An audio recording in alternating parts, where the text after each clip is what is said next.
First of all, welcome to the Clarendon Hills Library virtually. We're glad that you're here tonight. One second here.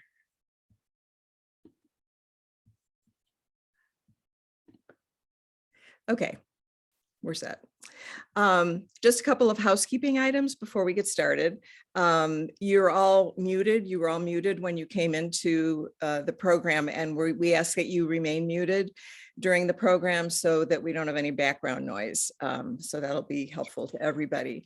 If you have questions for Olga or comments during the program, just go ahead and put them in the chat and she will answer them as they come up, but there will also be a chance to ask more questions at the end. So a little background.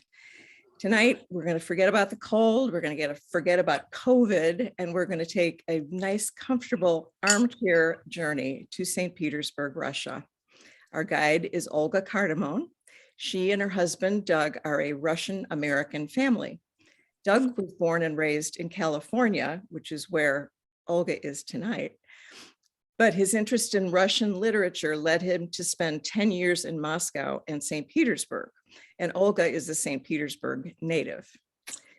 When their family from the United States came to visit, Olga and Doug realized that without a knowledgeable guide, it would be very complicated for visitors to really see the best of St. Petersburg, to know the best times to go to museums, to know where the best restaurants are, that sort of thing.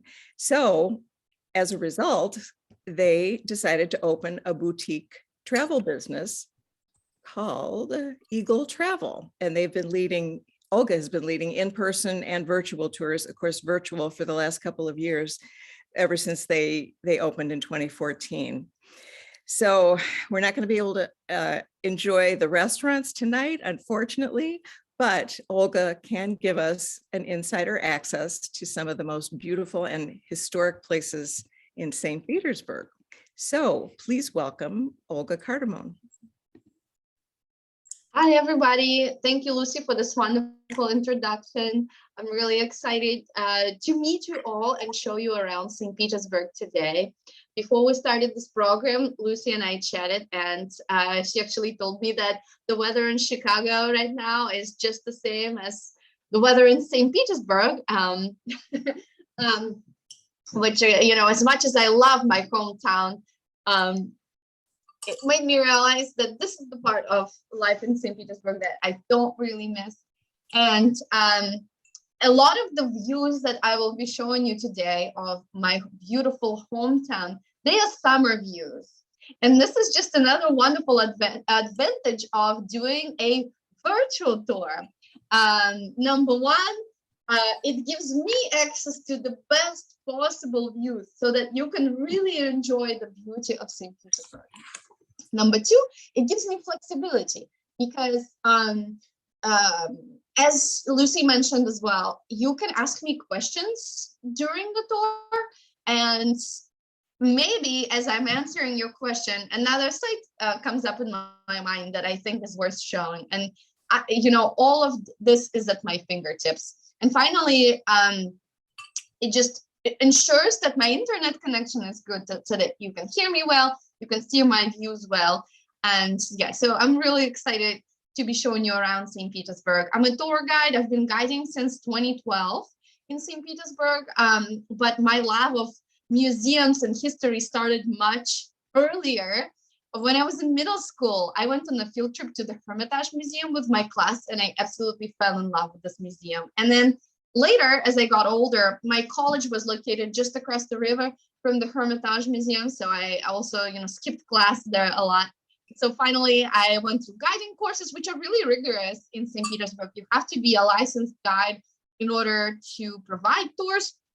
I've been working with small groups, big bus groups, a lot of cruise ships, mostly people from the US. That's just, I guess, the specifics of our small company. We work mostly with Americans. So another really unique thing about what we do is that we understand really well what it's like to see Russia from an American perspective. So again, feel free to ask me any questions during this, and I'll give you a chance to ask me some more general questions also at the end.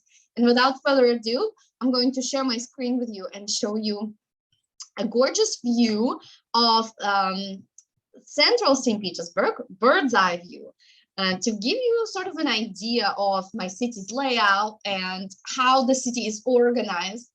So as you can see, again, this is a gorgeous summer view. There's lots of beautiful green parks around. And this view allows you to see really well how the city was planned. And when I bring people to Russia, one of the things that people often say to me about St. Petersburg is that it's incredible how straight the streets are, how wide the spaces are.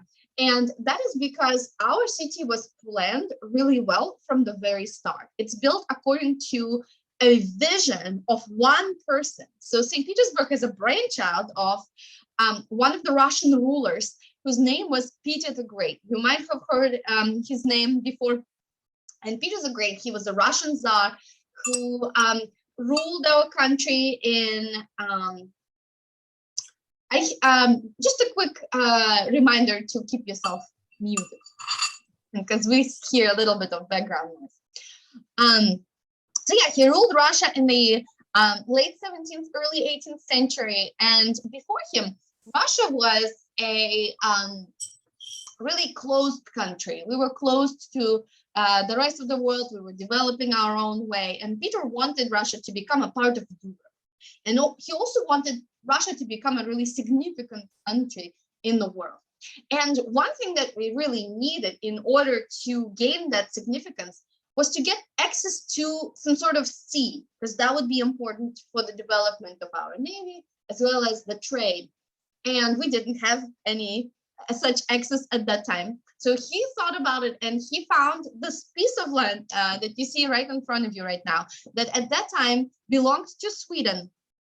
And it would give us access to the Baltic Sea. And you can see the Baltic Sea right there. St. Petersburg is basically located on the shore of the Baltic Sea. At that point, the piece of land did belong to Sweden, but it really was kind of going back and forth between Russia and Sweden over centuries. Anyway, Peter the Great started a war with Sweden, which lasted 20 years. And the result of this war, this land became ours. We gained access to the Baltic Sea. And incredibly, this city was built in the very, very beginning of the war. So the war started in 1701. The city, the first stone was laid down in 1703, and that's when the city was founded. And again, at that, Sweden, I guess, didn't really use this piece of land really efficiently, because they just had like small tribes living here with wooden huts. So it was pretty much an empty land that Peter the Great took over, and he had a really precise plan of what he wanted it to look like. And really fast, within the next 10 years, the city grew rapidly. And a lot of the city center that you see here, a lot of it was built up in 10 years. And so already in 1712, St. Petersburg became the new capital of Russia, which technically was still on Swedish land for another 9 years. But eventually, when the war was over, the new capital was already thriving. And at the very core of our city is a wonderful body of water right here, our main river, which we call Neva River. It's one of the 4 largest rivers in Russia. And guests of the city love walking down the embankments of the Neva River, partially due to the beautiful bridges that go across the river. You can see some of them already over here. And I want to give you a closer view of this bridge right here. It's called the Trinity Bridge. And I have a wonderful view of the Trinity Bridge at night. And as you can see, what happens at night is our bridges across the Neva River, they open so that trade ships can go through. This is one little symbol of St. Petersburg, and it looks really beautiful. First of all, there's classical music playing on the background. The bridges are really beautifully illuminated. The city itself provides a wonderful background for the view. You can see one of the sites behind the bridge, for example. I promise we're going to visit it during our tour. And another beautiful thing that is connected in people's minds with the bridges is the night sky. And you heard me right, it's the night sky. So what you can see here is what the sky looks like around 1 a.m. Because that's when the bridges open. The thing is, this view was taken really close to the summer solstice, which is when we have the period of white nights. And during white nights, it almost never gets dark. It only gets dark for a couple hours. The rest of the night, we have this beautiful pink and purple sky. And it's another wonderful reason why people like visiting St. Petersburg mostly in the summer, so they can enjoy it. And, you know, really locals too. For us, the period of white nights is the time to go out and enjoy lots of outdoor cafes, also cafes on boats, which is really popular. Honestly, just sit on the embankment, enjoy some wine, and just look at the beautiful sights of the city. However, as romantic as it sounds, the bridges can also be quite a nuisance for us, because once the bridge opens, there's no way to get across the river. And if you were partying right here on this side of the river and you live across the river, from about 1 a.m. to 5 a.m., sorry, there's no way for you to get across. You'd think, who would want to do anything from 1 a.m. to 5 a.m.? But in St. Petersburg, as well as a lot of other big Russian cities, everything is open 24/7. And in the summer, people like to take advantage of it. As you can see, there is actually a little crowd of cars here that just didn't make it till 1 a.m. But not to worry, bridges, they open at 10-minute intervals. So if they just missed this one, they could probably race to the next one and make it across. Anyway, you probably won't find yourself stuck in the city center at night, because most hotels are located on the same side of the river. And the sites that I will be showing you today, they're also mostly here on the mainland. And the first big site in the center of St. Petersburg that I want to show you is the site that people, when I ask my guests what was their favorite part of the trip, what was their favorite building, this is the building that people normally name. And it is a church. This beautiful church, it's called the Church on Spilled Blood. And when my guests hear that name, oftentimes they get really surprised. What a weird name for such a beautiful church. But it's called that in honor of the event that happened on that very spot. It's called the Church on Spilled Blood because a Russian emperor was assassinated on that spot. The name of the emperor was Alexander II, and he was pretty much the most liberal of all the Russian Tsars. He abolished serfdom in Russia. He even had a project for a constitution, which unfortunately hadn't passed by the time of his assassination. So it never happened.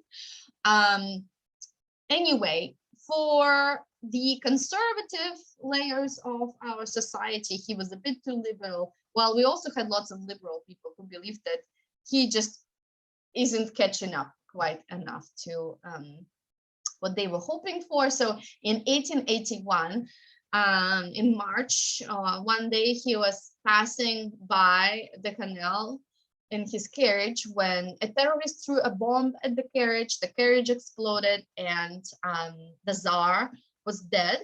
And his son decided to build a beautiful church to commemorate his father. And it took a while for him to pick the right project.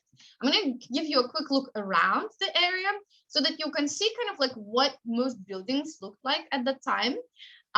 We were heavily influenced by Europe, especially France and Italy at that time. So you can see very classical looking buildings, pastel colors with white columns. This is what the majority of our architecture looked like. And Alexander III, the son of the deceased Alexander II, wanted the church that would commemorate his father to really stand out. So among all of the projects that were submitted for this competition, he chose a project that looked like this, and it was submitted not by an architect, but by a priest who remembered Russia's past, because we have a really similar church in Moscow that that is much, much older, that was in the 16th century, called St. Basil's Cathedral, maybe you've heard of that. And this is what ancient Russia past looked like. We had beautiful onion-shaped domes in our churches, lots of bright colors, and this Tsar, his taste really matched what was offered to him, because he also wanted to bring back Russian culture to the Russian nobility, who a lot of them didn't even speak Russian at the time. They were so influenced by France, they spoke mainly French. Anyway, he thought it was a wonderful idea to inspire people just to think back to their roots. And the construction of the church took quite a while. It was 24 years, because the decor of the church is so elaborate. You can see, for example, on the facades of the church, there are lots of mosaics. So all of the pictures that you see, including this large one, or the little ones in the niches and the squares, these are all mosaics, including the little squares in that tower, which are coats of arms of cities, the people of which donated money for the construction of the church.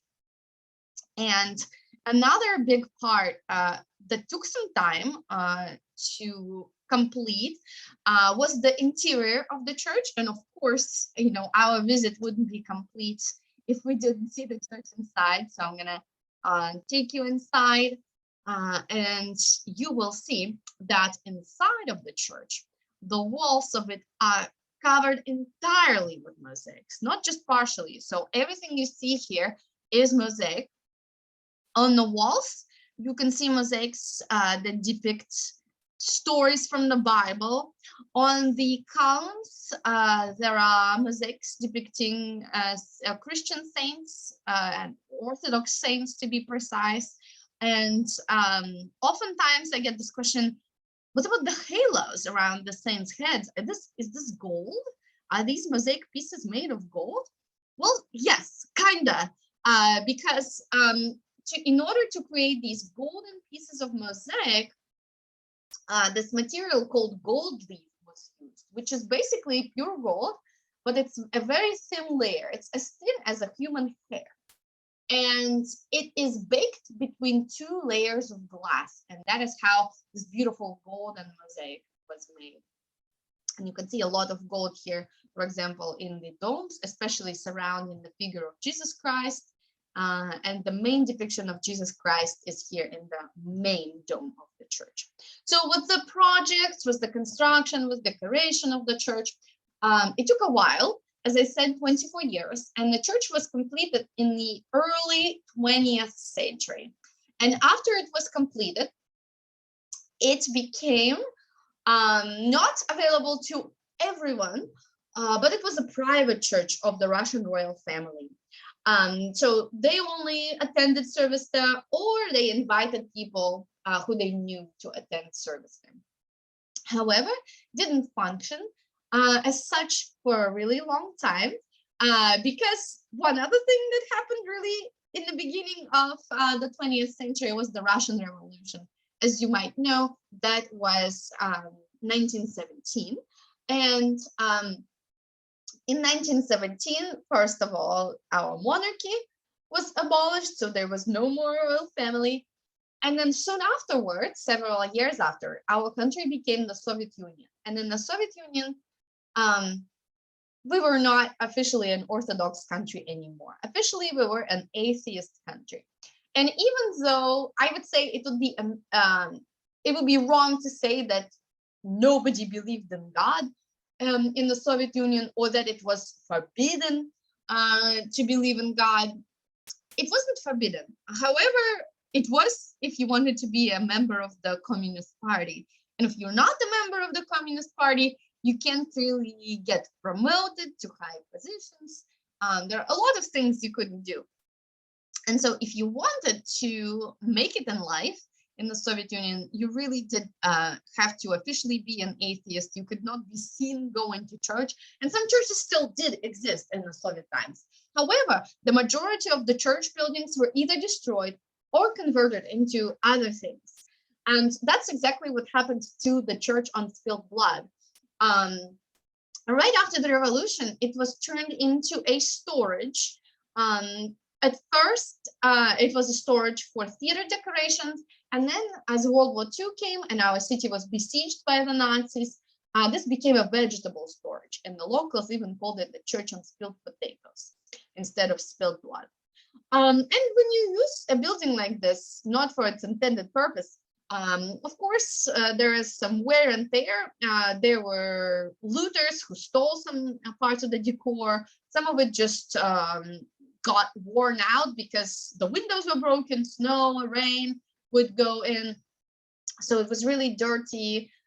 So by 1950s, they thought of maybe blowing up the church and constructing a metro station in the spot. But we actually have to thank Russian bureaucracy, which is notorious for not passing the project for a long time until mid-60s, which is when they decided finally that it was a better idea to restore the church. And the restoration started in 1970 and lasted till 1997. So the total of 27 years. The restoration was longer than the construction. But finally, since 1997, the church became available to the public. It is a museum, and everybody can go in and enjoy its beautiful interior. Since it's under the protection of the Russian government, they keep it in really good shape. And sometimes they even have services here, mostly for Christmas and Easter. But we're going to go back outside. And I will show you where the church is located, kind of from a more bird's eye view. So we were looking here. The church is located right here. As you can see, it's on the shore of a canal. And if we follow this canal, we will see that it crosses a wide street. This wide street is actually the main street of St. Petersburg. It's called Nevsky Prospect or Nevsky Avenue, and it is as old as the city itself.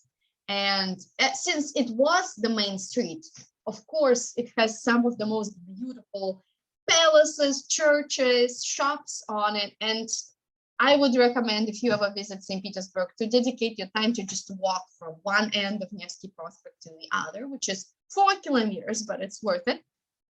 But today I want to show you my favorite part of Nevsky Prospect, which actually, luckily, is exactly where this canal crosses the street. The reason why I like that part of the street so much is because regardless of where you look, you will see beautiful views every direction. So if you look down the street, you'll see our gorgeous church on Spilled Blood, which we already saw. And right here is another beautiful building, which originally was a store for Singer sewing machines. We call it the Singer building. And they say in the 20th century, every Russian family had a Singer sewing machine. So buying them was really popular. Historians also say that the Singer was the first company that offered trade-ins in Russia. So people could bring their old sewing machines, get new ones at a discounted price. So they had this big office where part of it was a shop where you could look at machines. Part of it was a big office where they did sales on the phone. Anyway, that also only lasted till the beginning of the 20th century, because in the Soviet Union, the business was government controlled, government owned, and private businesses such as Singer could not exist there. So they left the country and left the building behind, and soon it became a bookstore. And it has been ever since. This, in fact, is the main bookstore of our city, which we call the House of Books. And I also highly recommend that you go there. For example, this is the place where we love to kind of set meetings and ask our friends to wait for us there if we make plans to hang out in the city center, because if you're late, your friend can always read a book there. And in St. Petersburg, we take great pride that we are the most reading city in the whole country. And also, when you're there, there are plenty of books in English there as well. When you're there, I highly recommend going to the second floor, which is right here, and having breakfast at the cafe, which is called Cafe Singer as well. And they, as I said, they have wonderful breakfasts. I recommend trying their crepes. In Russia, we always have really good coffee and tea. You could have little breakfast cheesecake, which is not sweet, not too sweet. And it's a Russian breakfast staple for sure. So imagine that you are inside the bookstore. You can get any book, you can bring it with you into the cafe without having to buy it. And when you go in, I highly recommend that you sit by the window right here because of the gorgeous view. And there's a little teaser of what this view looks like through the window. Let's go back outside so I can show it to you across the street. So when you are having breakfast at Cafe Singer, across the street, you will see this gorgeous building. It is another cathedral called Kazan Cathedral. And it was built in the early 19th century to commemorate our victory over Napoleon. It was again inspired by Western Europe, Italy, to be precise. If you have been to Rome and have seen St. Peter's Cathedral, you can see that it was largely inspired by that. But parts of the whole architectural ensemble also tell us about the war with Napoleon. For example, you can see this monument right here. This is the monument to Field Marshal Kutuzov, the main field marshal of the war with Napoleon, who loved this church so much he got buried inside. And since it was completed right after the victory over Napoleon, it's largely associated with that war for us. I also want to bring you inside the church because unlike the church on spilled blood, Kazan Cathedral is special because it's a working church. It's not a museum. So when you go in here, you will really get to see what a service, a religious Orthodox service looks like if you are interested in these kinds of rituals. The first thing that kind of jumps out at this church is a large line of people, right? It looks like maybe it's a communion or confession, hard to tell, but look, there's no priest at the end of the line. They are actually lining up to see this icon right here. This is an icon of called the icon of Our Lady of Kazan, and it's believed to be a miraculous icon. So when people have really important, really deep wishes, normally wishes connected with well-being of their family, they come to see this icon, and lots of people try to touch it and kiss it, and it's so popular that there is always a line of people. You can notice that there is a rule in Russian Orthodox churches that all the women have to cover their heads, and men, it's the opposite. If all the men have to take off their hats and have to have bare heads. Another thing that really jumps out when you look around a Russian Orthodox church is that there are no pews. And that is because in a Russian Orthodox church, it's not allowed to sit during the service. People have to stand or kneel. But as you can see on this marble floor, kneeling is not very pleasant, so people prefer to stand. And it's not as hard as it may seem, because most services, which take place 3 times a day, are quite short. They're normally about 15 minutes, with the exception of the big services, Christmas and Easter, for example. Those services, they last all night. Hence, the people who care, they come here and they stand all night through the whole service. But for the majority of the services, people come to listen to religious singing because we don't have sermons either. The priest as well as the choir, they sing the prayers and people can sing together with them if they know the prayers. The prayers are in ancient Slavic, so very few people know them. It's more for the whole ambiance and people's private experience with the icons that they can see here. For example, if we look around, you can see that the church has lots of cozy little nooks with icons in them, with a little stand in front of each icon, which is used for candles. So you can buy a candle as you enter the church and you can place it in front of your icon that you care about. Icons are normally either your name saints or saints that are patrons of different things. For example, I love sharing that when before I got into college, I came to this very church because they have an icon of a saint who's a patron saint of students. And I just begged to get into the college of my dreams. And in combination of all the other college prep I did, it worked. I got into the college of my dreams. So anyway, you can see balconies kind of like right under the roof here. That's normally where the choir is because musical instruments are not allowed. And this beautiful structure in the very center of the church that is called the Iconostasis, meaning the wall with icons. It's a really essential part of every church. We will see a lot of those during our tour today. Let's go back outside and look again at Nevsky Prospect and other parts of it.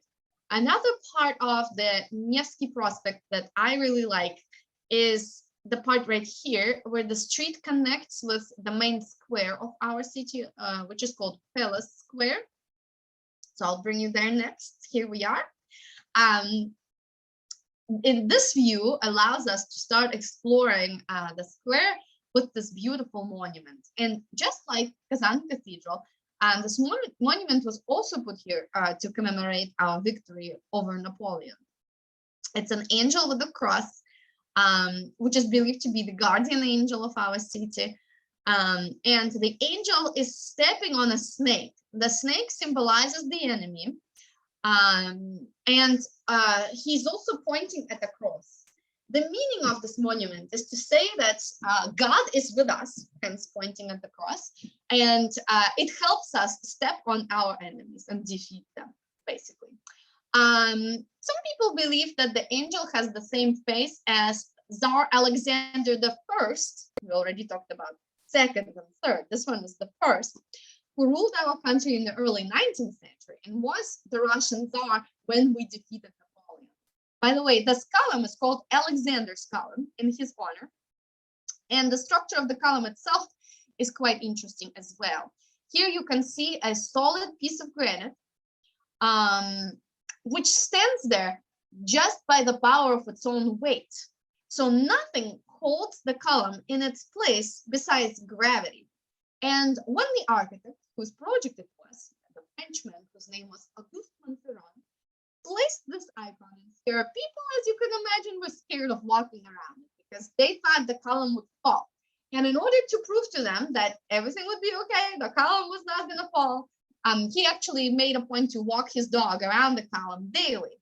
And since then, which was 1819, the column has never fallen. So it worked. Anyway, as I mentioned, the square is called the Palace Square. And the reason why it's called that is because of the palace, which you can see right here. This palace is called the Winter Palace, and it was the winter residence of the Russian royal family. The winter residence because they also had several summer residences in the countryside, but this is where they stayed during the cold time of year, and it was really their main residence. We talked in the beginning of our tour about Peter the Great, the founder of our city. And this palace was built for his daughter, whose name was Empress Elizabeth, and who was known for her love of luxury. Peter the Great, her father, was quite a modest man. He lived in small buildings, but his daughter, when she got on the throne, she decided to show the grand Russian scale, and she asked her court architect to build her, the biggest palace possible. So he did that. He built a palace that consisted of over 1,000 rooms. And he did it really fast. Again, just a point of reference. You remember the church on spilled blood with the gorgeous onion-shaped domes? That took 24 years to build. This palace that has over 1,000 rooms was built more than 100 years before that and took only 8 years to build. And that is because the royal family had a huge number of serfs that were all involved in the construction of the palace. As incredible as this palace is, Empress Elizabeth, who ordered it, never got to live there because she died before it was completed. And the first person to move into the Winter Palace was her niece-in-law, or the woman who married her nephew. Her name was Catherine the Great, another name you probably have heard of. Catherine the Great was a German princess who married into the Russian royal family. And when she moved here with her husband, she occupied the wing of the palace right here that is covered with scaffolding. And as soon as she moved in here, she asked to build a little addition that you can see right here. The addition was called my Hermitage because she spent a lot of time there alone like a hermit with her paintings. It was meant for her art collection. But after Catherine the Great, the royal family kept buying more and more art. It didn't stop there. And after my Hermitage, which later became known as the Small Hermitage, they built the new Hermitage in the middle of the 19th century, this beautiful yellow building right here. And it became the beautiful art museum owned by a royal family where people could come by invitation. After the Russian Revolution of 1917, all the three buildings together were nationalized by the new government and became the big complex of the Hermitage Museum. So the facade of the Winter Palace really is the iconic view of the Hermitage Museum. And I do have a separate tour of just the Hermitage. And then on top of it, a separate tour of just the art and the Hermitage. But today, I will bring you inside this museum to just give you a little sneak peek of what some of the interiors in there look like. And I'll show you one of the most impressive ones. Really, you can't choose one and say it's the most impressive. But it's the first interior that guests of the royal family would see when they entered the palace. And that first interior is the main staircase of the Winter Palace. The main staircase of the Winter Palace is the only interior in the palace that remained from the time of Empress Elizabeth, that luxurious lady. The architectural style that was in fashion at that time was Baroque style. And the royal family thought it would be really appropriate for the guests to have this be the first interior that they see, because it immediately shows that the Russian royal family is doing well. Russia then consequently is doing well. And what are the elements of Baroque style here that give us this beautiful impression of rich life? Well, you can see the beautiful gilded wood carving on the wall.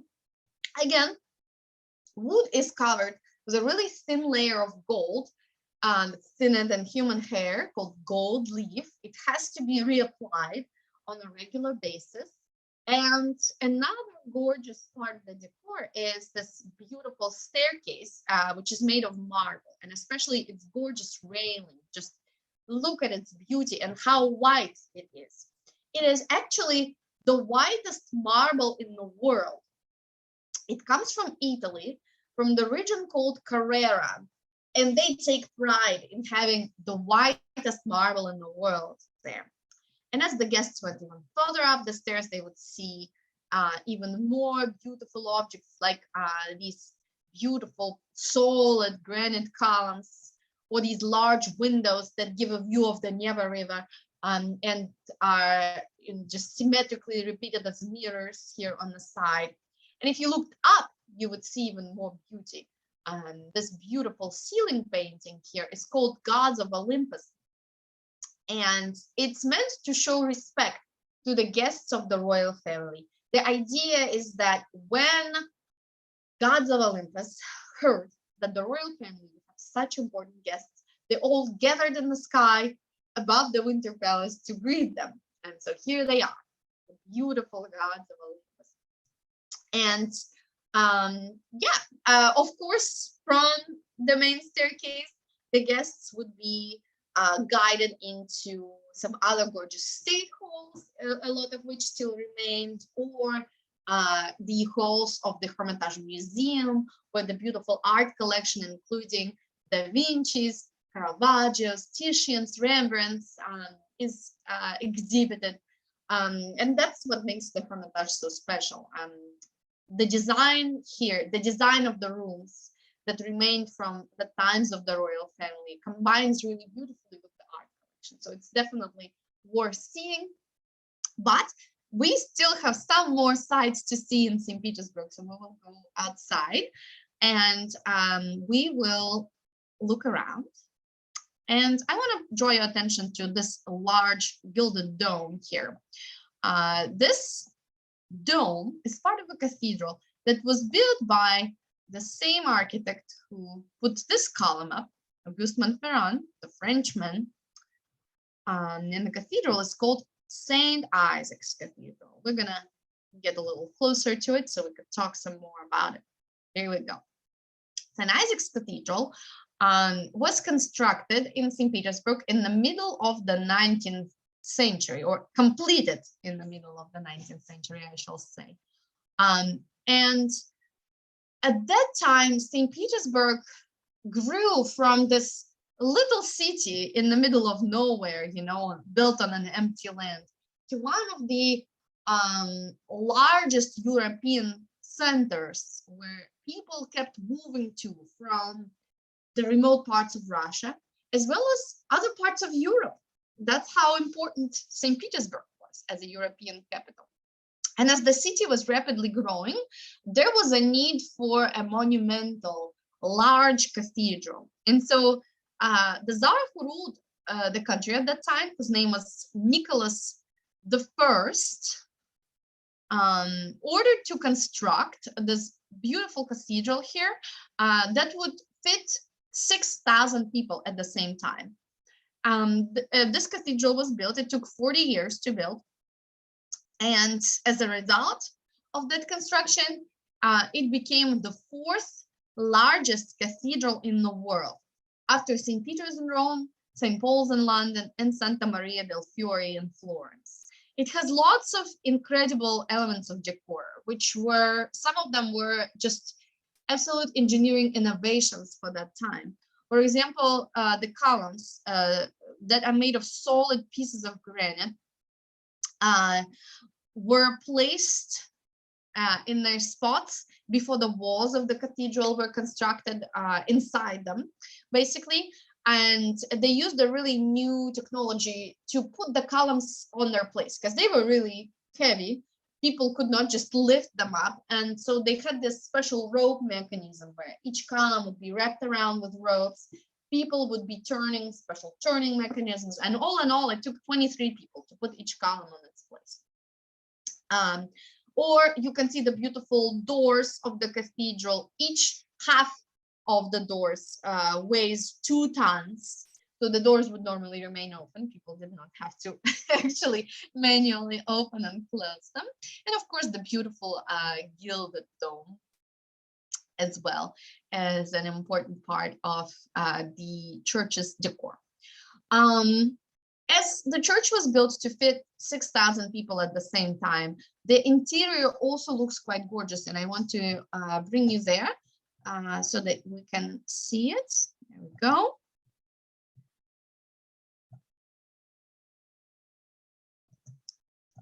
In the previous church that we saw, Kazan Cathedral, I started telling you a little bit about the Iconostasis, which is the word meaning the wall of icons. It comes from Greek. As you know, in Greece, they're Orthodox as well. And the Iconostasis is a very important and essential part of a Russian Orthodox Church. This wall separates the main part of the church, where the congregation stands, from the sacred part of the church, where we can see the altar, and only the priests can go there. In the middle of the iconostasis, there is normally a door, which is called the Holy Door, and you can see it here. The Holy Door is normally only open during the service. So the visitors of the church can only see the altar kind of through that door during the service. But just like the church on spilled blood, St. Isaac's Cathedral is a museum as well. So the door is always open, and we can have a peek at the altar right there. Here it is, right there. And behind the altar, you can see the beautiful stained glass depicting Jesus Christ. And this is another interesting element of decor for this church, because stained glass are really uncommon for Russian Orthodox churches. This is the kind of craft we lost back before the Mongolian invasion, and it never really came back. But the French, they have gorgeous stained glass. And so Auguste Montferrand brought this element of decor to the church. And it's meant to look like Jesus is floating in the air above us. I once stumbled upon a memoir of someone who lived in St. Petersburg in the 19th century. And they described this church right after it was constructed, going to a regular service here. It was before electricity, so on a regular weekday, they didn't have a lot of light. The main church space was pretty dark, and the stained glass was really lit up from behind, and it created this impression of Jesus Christ being like a beam of light at the end of the church. And I imagine it was magical. However, now, thanks to electricity, maybe we lost that magical feeling, but we get a chance to really look and explore the decor of the church really well. So it's a large space, as you can see. There is lots of marble used in the decoration of the church, mainly coming from Italy. And I also want to draw your attention to the elaborate ceiling, which is painted. It's not mosaics.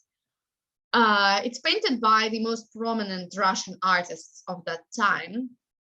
And in the center, the main work of art here is a Virgin Mary and the 12 apostles looking at this dove in the center, which is not a painting, it's a sculpture that is hanging from the top tower of the church, the sculpture of the dove, which symbolizes the Holy Spirit, which looks really small, but it's actually quite big. The wingspan of the dove is 2 meters.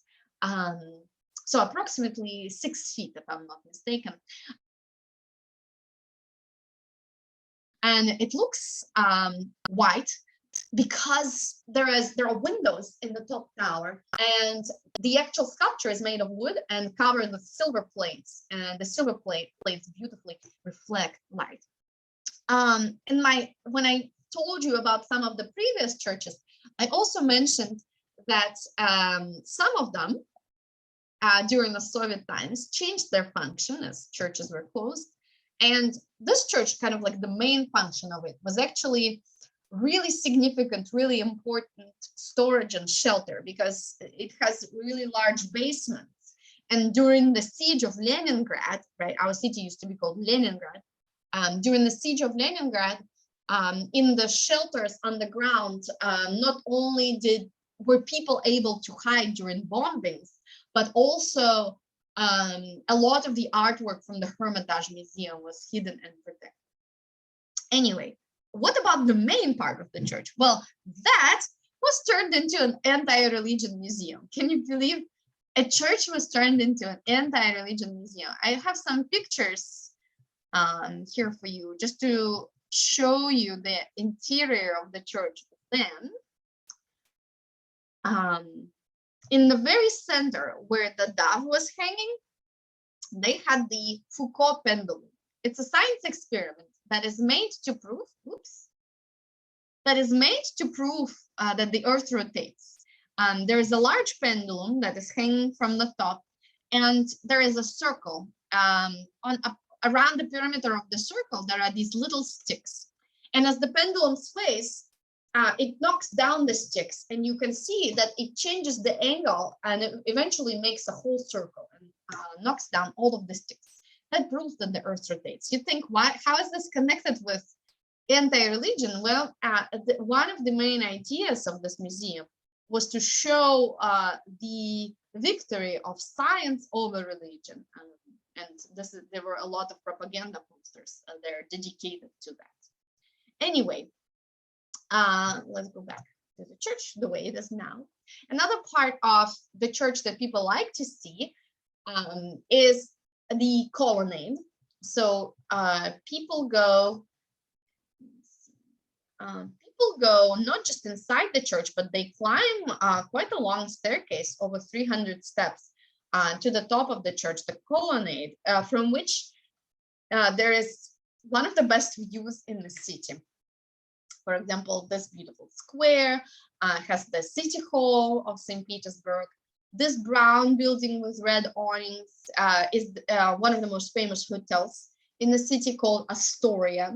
And that is where Hitler wanted to celebrate his victory over Leningrad. He even printed out invitations for the set date, but that party never happened because Leningrad was never captured. After 900 days of siege, the siege was broken by the Red Army soldiers.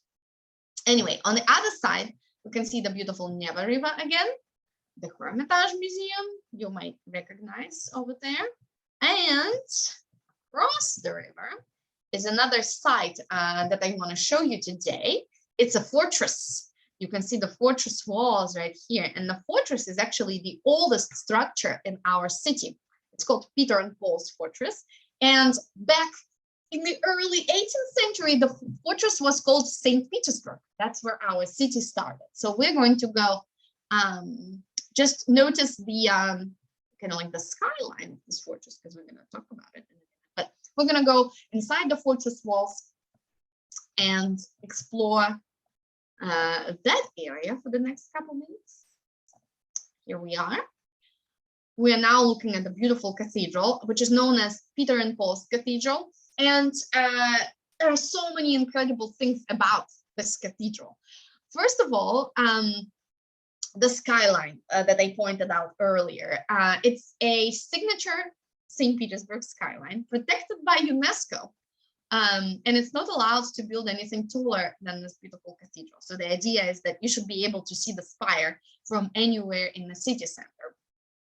Another significant thing about it is that it's the oldest cathedral in St. Petersburg, the oldest cathedral that still stands. When St. Petersburg was just founded, people lived within the fortress walls. You can see some of the buildings here. And this was the first place of worship, the first place where they would go and attend service. Finally, another significant thing about this particular church is that it is also the burial place of the Russian royal family. So we're going to go inside and see some of the tombs. Everybody, starting with Peter the Great,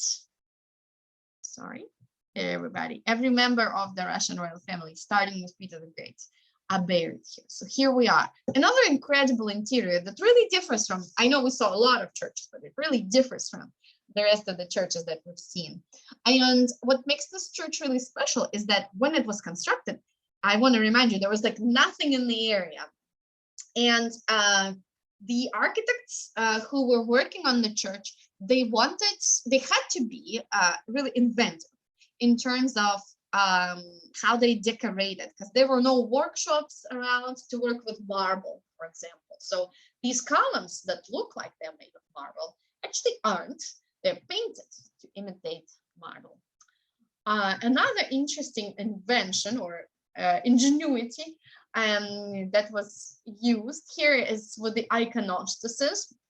In the other churches that we saw, it's a solid wall that you basically can't see through. But here, the iconostasis is made of wood. It was actually made in Moscow, and then parts were shipped to St. Petersburg. And like a giant Lego, they put it together already here, and then they covered it with gold leaf already in St. Petersburg. I love this iconostasis because it looks really light and really elaborate compared to the other ones that we have seen. For a while before St. Isaac's Cathedral was constructed, a lot of the main services in St. Petersburg happened in this cathedral, which meant that the royal family, the Tsar, attended the service. And here you can see this Tsar's place, which is a little canopy under which the Tsar would stand, not sit, also stand together with everyone. And in this canopy, the fabric is new, the fabric is not original, but the embroidery of the double-headed eagle, which is the coat of arms of Russia, the tassels and the woodwork, they are all original. And finally, the tombs. You can see some of the tombs here. These are the oldest tombs in the church. The one on the right here, next to a bust, is the tomb of Peter the Great. It's especially highlighted as he's the founder of our city. You can see medals on top of the tomb, which symbolize, actually, the medals were given to Peter the Great already after his death. That's why they're placed on the tomb for the other great things that St. Petersburg participated in already after Peter the Great passed away. You can see a laurel wreath, a symbol of victory also next to the tomb. And I want to mention that Peter the Great is not inside the sarcophagus. It's empty inside, and all of the royal family members are buried underground in coffins. So next to him is buried his wife, Catherine I, then Elizabeth, their daughter, right here. And in the back, we can see Catherine the Great right here, buried next to her husband, Peter III, and Anna, who was Peter the Great's niece and ruled the country before his daughter, Elizabeth. 18th century was quite a turbulent age of palace coups and a lot of rulers. We had a lot of rulers in our country. So on this side of the church, we have the oldest rulers of Russia, the oldest tombs in this church. On the other side, we have the newest tombs. And the newest tombs, they belong to the last royal family. In this chapel is buried the last royal family, the family of Nicholas II. Probably you've heard of the family. They ruled Russia right before the Russian Revolution. And they got to abdicate the throne right before the revolution, sorry. And then they were placed under house arrest. At first, they were held under house arrest in St. Petersburg in one of their summer residences. Then they were moved to Siberia, and then they were moved to the Ural region, which is where they were executed. One of the saddest parts of the whole story is that they were not properly buried. Instead, the bodies were just thrown in the coal mines. And for a long time, people didn't even know where the bodies were, which meant they didn't really know what happened to the last royal family. It was a really long quest to find for people, their destinies. People were searching for their bodies for a really long time. I have a whole hour talk for free on my YouTube channel if you are interested, just about the quest, the search for the last royal family. Anyway, at the very end of the 20th century, the bodies that were discovered were finally identified because DNA tests were held. And it was proven that these really were the last royal family members, which proved that all of the theories like Anastasia survived or maybe other members of the royal family survived, all of those rumors were wrong. It was proven that these were the royal family members. And after that, they were buried in this cathedral, in this beautiful chapel. And you can see, again, they're all buried underground. There's one sarcophagus that stands for the whole royal family. There are memorial plaques on the walls with their names and a beautiful icon in the center that shows the whole family, as they are considered martyr saints by the Russian Orthodox Church now. Let's have one quick look at this gorgeous cathedral, Peter and Paul's Cathedral. And this is the last site that I want to show you today. I'm still happy to answer questions.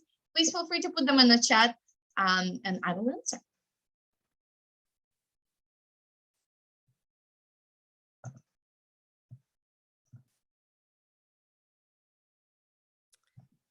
Well, while people are perhaps thinking of questions, thank you, Olga. This is fascinating. Thank you, Lucy. I'm glad you enjoyed it. And say again where you can, about your YouTube channel, where people can learn more. Oh, yes, absolutely. Let me show you my YouTube channel. I have a YouTube channel where you can, find lots of free content. Oh, here it is. It's called Eagle Travel Russia. Eagle Travel Russia. And yeah, I have lots of videos, some longer actual talks, like this one is Russian classical music, for example. Some are shorter, really condensed videos.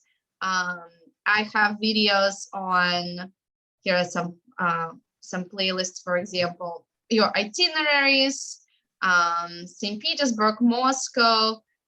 Some virtual tours that I did for free are also available there. The Romanov series, I made videos about every member of the royal family, starting with Peter the Great.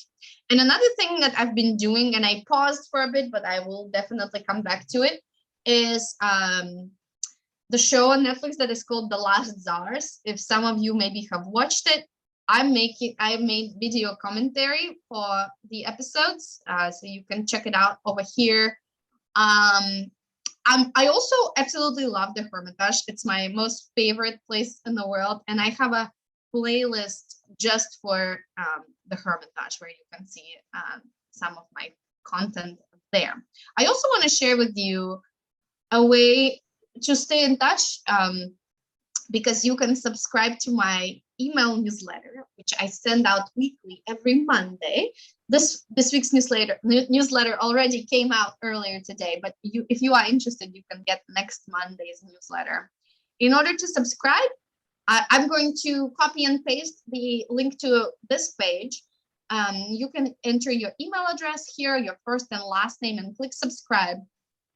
And first of all, you will immediately get a free tour, another tour of St. Petersburg that is different from the one that I did today. It's the tour of St. Petersburg through the lens of Soviet history. So you'll see some sites of Soviet history, like this metro station right here. And then you will be getting my weekly newsletters with lots of free content or future tour announcements every Monday, as I said. So I'm going to copy and paste this into the chat. If you are interested, make sure that you click and subscribe before this call is over, right? Because it's in the chat. The chat will be gone. And meanwhile, I'm going to answer some questions. I see we have some in the chat. First of all, thank you for all of your nice feedback. I really appreciate it. Here's a question from Laura. Is there a site in St. Petersburg that is referred to as the Versailles of the East? Oh, yes. Let me give you a quick look of that. It's called Peterhof. And yes, I mean, I heard of it being referred to as the Russian Versailles most commonly, but I'm sure this is what you're asking about. Peterhof is one of those summer residences of the royal family that I told you about. So, sorry, it's taken a second to load, but it is basically a residence that was created to receive foreign delegations. The main palace is right here. It was created by Peter the Great. And the most impressive part of it is the gorgeous park that has beautiful fountains that you can see here. Because of the fountains, they call it the Russian Versailles. The incredible thing about these fountains is that it's the system that has been working since the 18th century, the same way. And it's all the power of gravity, basically, and water pressure. There's no pumps, no electricity. And so, yeah, that's what it is. Peterhof Palace. Okay, let's.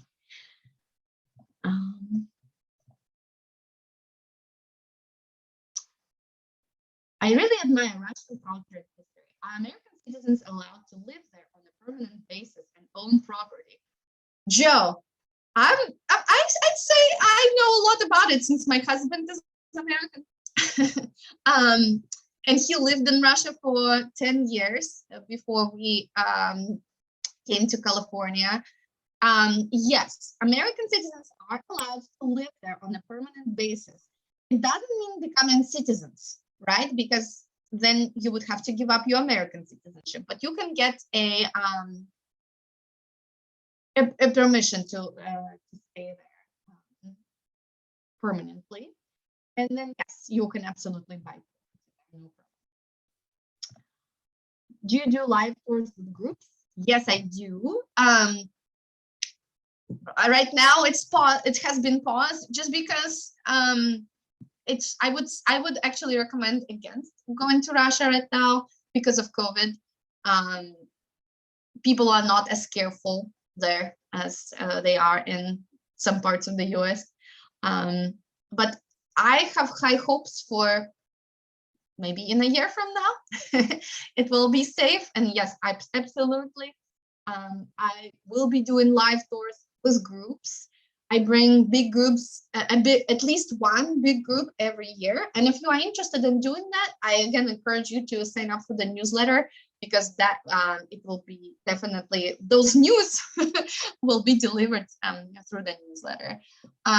If I also have a website, it's travelwitheagle.com, because my company is called Eagle Travel, travelwitheagle.com. It's in the chat too, but I'd say on the newsletter is still the best way to stay in touch. So far, I answered all the questions. Again, I just want to, I see all the nice feedback in the chat, and I really appreciate it. Thank you, everybody, so much. I'm so glad you enjoyed it. Yeah. Well, thank you very much again, Olga. This was really a fun evening, and thanks for all the other extra information, so we can all kind of, I know I learned a lot tonight. I'm sure other folks did too. So happy to hear that. No other questions. I will say good night to everybody. Have a great night, and hope to see you soon at another program. Good night, everyone. All right. Thank you, everybody. Bye-bye.